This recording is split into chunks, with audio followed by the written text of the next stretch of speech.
അല്പസമയം മുമ്പ് വേദിയിൽ സമാപിച്ച ഹൈസ്കൂൾ വിഭാഗം തിരുവാതിര മത്സരത്തിന്റെ ഫലം പ്രഖ്യാപിക്കുന്നതിന് വേണ്ടി വിധികർത്താക്കളിൽ ഒരാളായിട്ടുള്ള സുനീഷ് പി കെയെ ഈ വേദിയിലേക്ക് സ്നേഹപൂർവ്വം ക്ഷണിക്കുകയാണ്.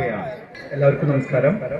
ഇപ്പോൾ കഴിഞ്ഞ ഹൈസ്കൂൾ തിരുവാതിരക്കളി മത്സര റിസൾട്ടാണ്. 15 ടീമുകളാണ് പങ്കെടുത്തത്. 15 ടീമുകൾക്കും എ ഗ്രേഡ് ലഭിച്ചിട്ടുണ്ട്. കൺഗ്രാജുലേഷൻ. സംസ്ഥാന തലത്തിലേക്ക് തിരഞ്ഞെടുക്കപ്പെട്ട കോഡ് നമ്പർ 261 261.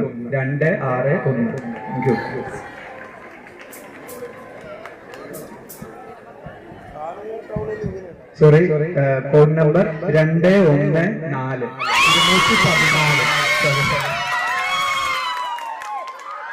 വിജയികൾക്ക് അഭിനന്ദനങ്ങൾ. ഏറെ ആവേശകരമായ ഹയർ സെക്കൻഡറി വിഭാഗം തിരുവാതിര മത്സരം വേദിയിൽ ഉടൻ തന്നെ ആരംഭിക്കുകയാണ്.